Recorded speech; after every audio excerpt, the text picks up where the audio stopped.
म्हणून माय बापानं थोडं पोरीकडे लक्ष द्या, पोराकडे लक्ष द्या, असं काहीच नाही. त्याचा वापर केला तर चांगलाच आहे. आमचे महाराज चांगलाच वापर करते. रात्री फक्त 2 पर्यंत चालू राहते, 2 नंतर बंद राहते त्याचा फोन.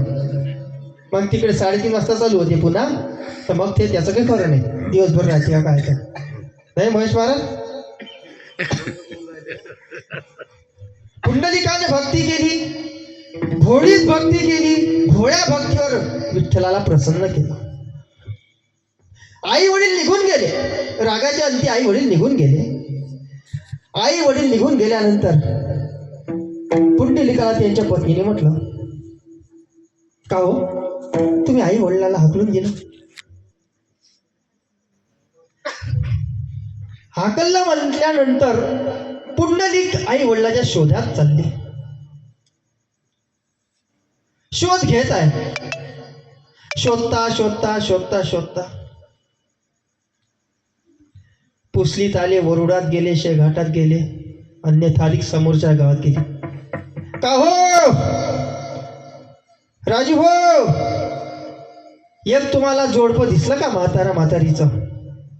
हो आलं होतं, आमच्या गावामध्ये जोडपं आलं होतं, आम्ही त्याला जेवण करायला दिलं, समोरच्या गावी गेलो. असं करता करता पुंडलिकाचे आई वडील निघून गेले. पुंडलिक ह्या गावात पोहोचे, ते समोरच्या गावात पोहोचत होते.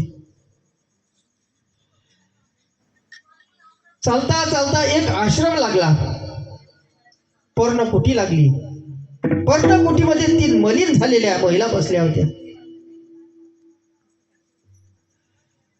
त्या 3 महिला गंगा, यमुना, सरस्वती नद्या होत्या. तिथे पुंडलिक गेला आणि विचारू लागला, का हो इकडे एक म्हातारा म्हातारीचं जोडपं दिसलं का? दोघही पती पत्नी शोध घेत आहे. पुंडलिक आणि त्यांची पत्नी दोघही आई वडिलाच्या शोधात आहे.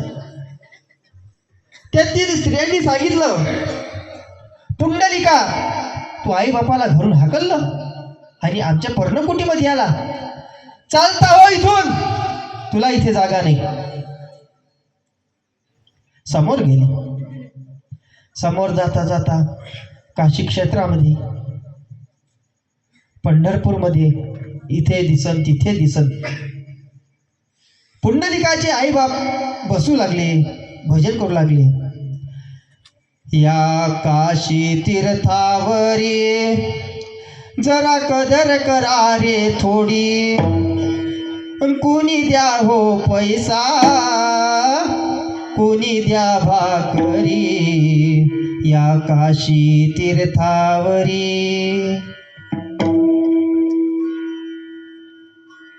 भजन म्हणूनच राहिले तर पुंडलिकाला त्याचे आई वडील दिसले.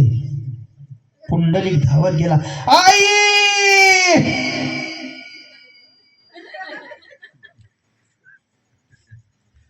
आई म्हणतच आहे. आईचा जसा हात धरला पुंडलिकानं, रक्ताला रक्त स्पर्श झालं. पुंडलिकाच्या आईने विचारले, दादा तू पुंडलिक? हो आई ती पुंडलिक. बाबा कुठं आहे? बाबा समोर भजन करत आहे, पण बाबाला भेटू नको, कारण की बाबा क्रोधात आहे. तू ना आम्हाला घरून हाकललं, मी तुम्हाला न्यायला आलो. त्याने सांगितलं, आता काही आम्ही घरी येणार नाही. जे सेवा करायची तुला इथं कर. पंढरपूरला सेवा करत आहे पुंडलिक आई वडिलाची, पाय चपत आहे.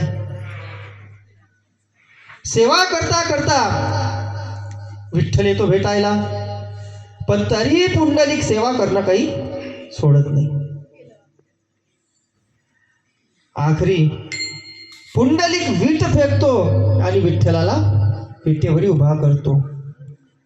कारे कुणब्या मातलासी उभे केले विठ्ठलासी. अशा प्रकारे पुंडलिकाने सेवा केली. तुम्ही सेवा करा. आमचे आई वडील हरपले. सेवेचा बोलायचा मौका नाही आता. ज्यावेळेस आई वडील राहते त्यावेळेस काही सुचत आणि गेल्यानंतर पश्चाताप होते. क्षणाला आठवण येते. ज्यावेळेस दुःखाचं सावट आलं तर आई वडिलांची आठवण आली. पण आता आपलं दुःख सांगावं कोणाले? आपलं आपल्या पदरातच ठेवावं लागते. खूपच छातीवर गोटा ठेवून काम करावं लागते कधी कधी. पुंडलिकाने ज्या प्रकारे सेवा केली तशी तुम्ही केला करा. आणि तुकाराम महाराजांनी आखरी चरणामध्ये सांगितलं, तुका म्हणे देवा करीन ती भोळी सेवा, तशीच सेवा तुम्ही करा. आणि आज मला इथे बोलण्याचा तुम्ही योग दिला. महाराजांनी पुढाकार घेऊन कीर्तनाची तारीख घेतली. चला असो, तुमच्या मायबापाचे दर्शन झाले, झाली तैसी केली सेवा, आवडो न आवडो देवा. आता जशी काही झाली असेल तशी सेवा मी करून घेतली. आता तुम्हाला आवडेल नाही तर नाही आवडेल.